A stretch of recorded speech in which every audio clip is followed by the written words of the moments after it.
Hi there, and welcome back to the I Do Me podcast. I'm your host, Nicole Stanley, and I want you to imagine this. You're having a great night with your partner, things are starting to get a little heated, and then all of a sudden, someone reaches over into the bedside drawer. Now, for some people, that moment is super exciting, and for others, it's literally terrifying. Because somewhere along the way, we picked up this idea that sex toys and partners are somehow in competition with each other. But the truth is, a vibrator isn't trying to steal your partner away from you. It's just adding layers of sensation to the experience. Think of it as an extension of your partner instead of an instead of.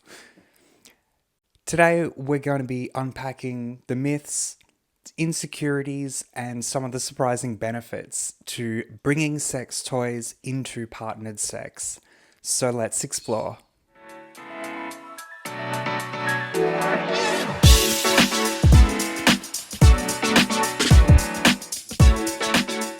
Now, even though sex toys are becoming more common, a lot of couples still feel hesitant about bringing them into the bedroom. Sometimes it's seen as more of a no, that's a solo thing.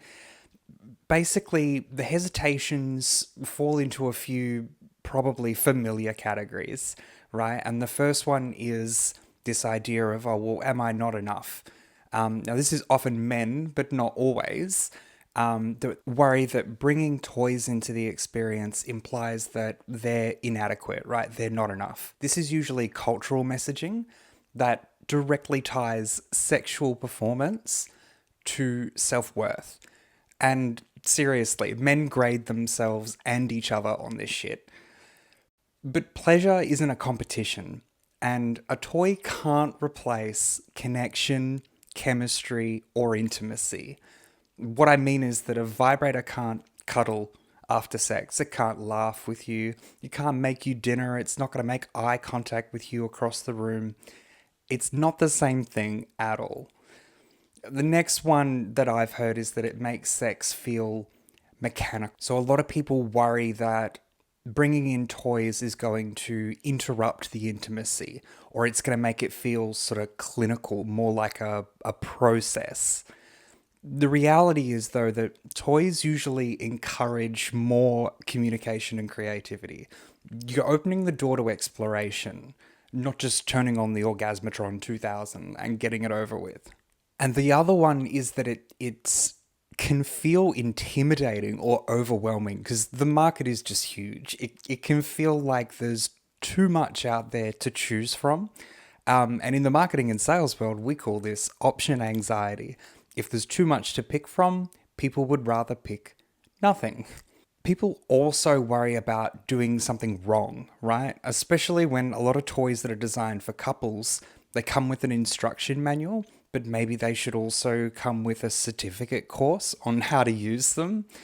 But you can relax. There's no exam that you have to pass to use a vibrator. So let's have a chat about what kind of toys there are specifically out there designed to be used during partnered sex. And the basics, as always, are a great place to start. Your external vibrators, so your bullets, your lay-on vibrators, perfect place to start if you want to start bringing toys into the bedroom. They add extra stimulation without changing the rhythm of sex. You can just hold it during sex and put it down when you're finished with it. More often than not, these toys are actually going to stimulate both partners without any extra sort of finesse or fiddling involved. I would always recommend a lay-on over a bullet vibrator, mostly for ergonomics. So they're actually designed to sit in the palm of your hand. If you're worried you're going to drop it, or you have any issues with like arthritis or anything else that affects your ability to actually grip something, you can also get toys that attach to the outside of the finger. And these have actually come a long way. They're curved, they're delicious, they're comfortable, the rings are nice and wide that sit on your fingers, so they're not going to interrupt the flow of things at all. Now, the next one is actually cock rings. if you're gay or hetero, you're having sex that involves a penis. The basic function of a cock ring is to trap blood inside the penis. So it stops blood from escaping an erection. And of course, you can get ones that vibrate. So it's usually worn at the base of the penis. I've seen a lot of people assume that it's just put around the shaft. It actually goes over the whole lot, but designs vary. There's so many different versions of vibrating cock rings. Some with multiple stimulators, some that can be worn in multiple directions. When we talk about boys' toys, we'll go into it in heaps of detail. But cock rings are a great way to introduce vibration, again, in a non-interrupting way, because you put it on, you turn it on. A lot of them are remote or app controlled, and it's just there. You've also got strap-ons. Strap-ons are not just for lesbians, okay? They're also for hetero people who are interested in sort of role reversal or even pegging. Strap-ons allow you to experiment with different forms of penetration. So maybe something bigger, maybe something smaller, maybe something with dual stimulation, different materials is different, not better. And harnesses come in so many different styles and designs and comfort levels. So I've said this before, go for something with a wide waistband. If you're a man who wants to wear a strap-on, there are designs that are going to accommodate what's already there, and still allow you to put something else there. Next, we have our wearable toys, our C-shaped vibrators. Most people would be familiar with a toy called the We Vibe. It's everywhere on the internet. It's been around for a long time. There are a couple of different brands that make the same sort of thing. Honestly, they don't really measure up quality and performance-wise, though. It's designed in such a way that there is a part that goes inside and then a part that sits on top of the clitoris. So with an adjustable arm, you can control how tight it is. Then they're usually remote or app controlled. What happens is the penis slides in under the inserted part of the toy, and it actually pushes the ridges up towards the G-spot. So at the same time as it's doing that, you're getting the residual vibration through the bottom of the toy into the head of the penis, and you're getting from the dual motor the vibration on the clitoris as well. It's another set and forget. I'd never recommend it as a starting point though, because it can be a bit finicky to sort of, get the positioning right and all of that sort of thing. But if you're feeling brave, if you want that sort of, I would call it the ultimate in couples toy technology, without talking about some of your app controlled stuff, go for the We Vibe. Grab a We Vibe, you won't regret it.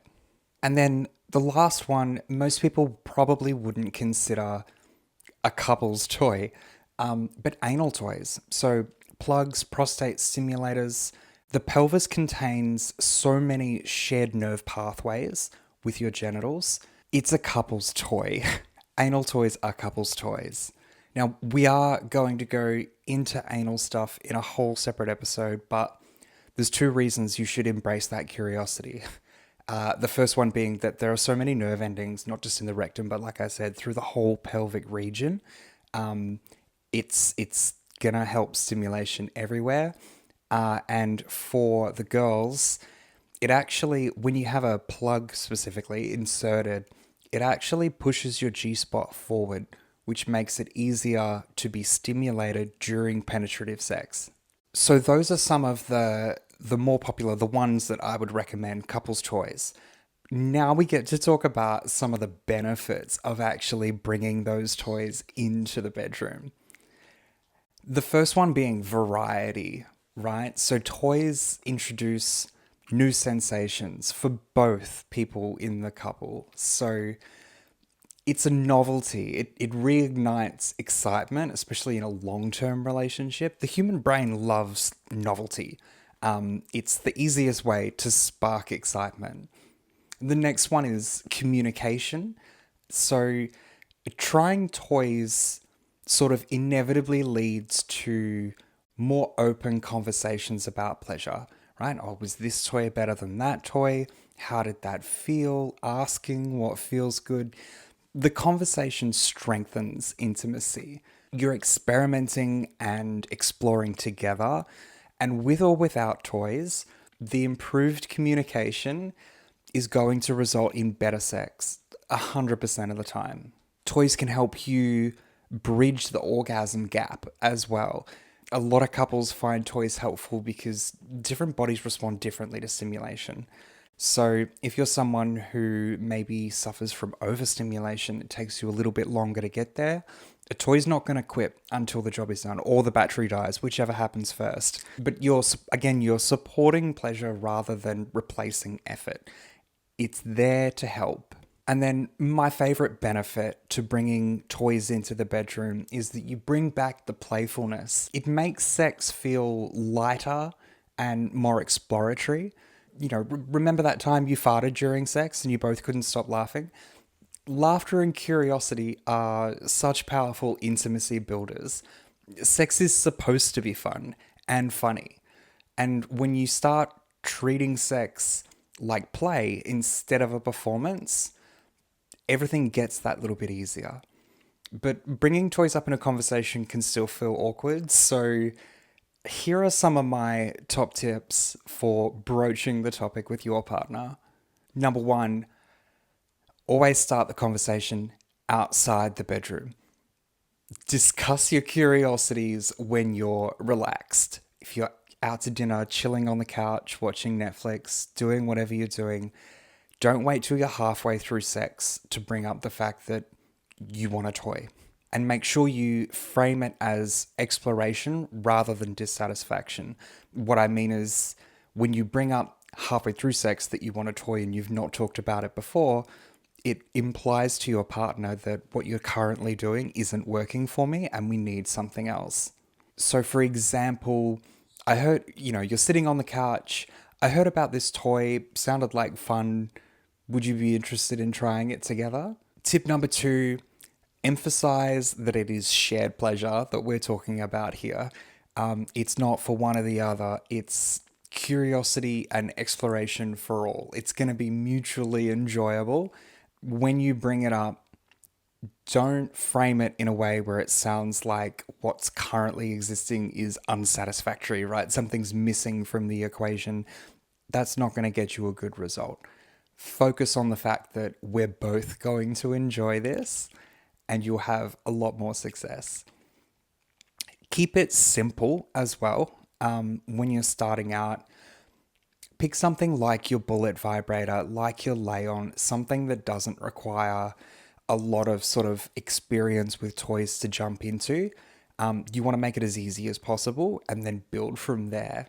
And then going back to the playful message, buying a toy should be fun as well. It's an adventure. So, if you're looking at toys online, share your partner a link. If you're going to go to a sex shop, go together. Make a day of it. Grab some lunch, go to the sex shop, then go to a movie. It's an adventure. And anticipation is half the fun. I have seen for myself how horny people are when they walk out of a sex shop together, right? I said make a day of it. Usually that's the part of the day that doesn't go from sex shop to movies. It goes from sex shop to home or hotel or wherever and then it's on for young and old. And don't put any pressure on yourself. It doesn't matter if you actually buy anything the first few times.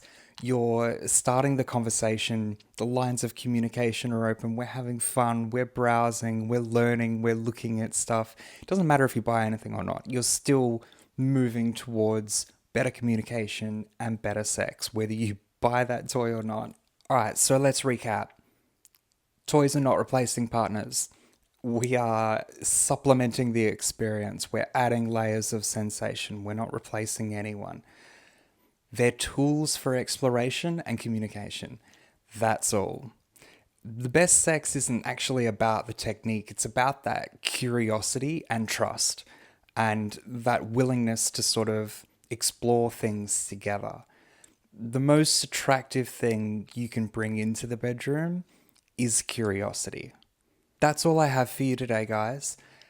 Like and follow on socials, and as always, if you'd rather watch the video than just hear my voice, jump on YouTube. I'll see you again soon.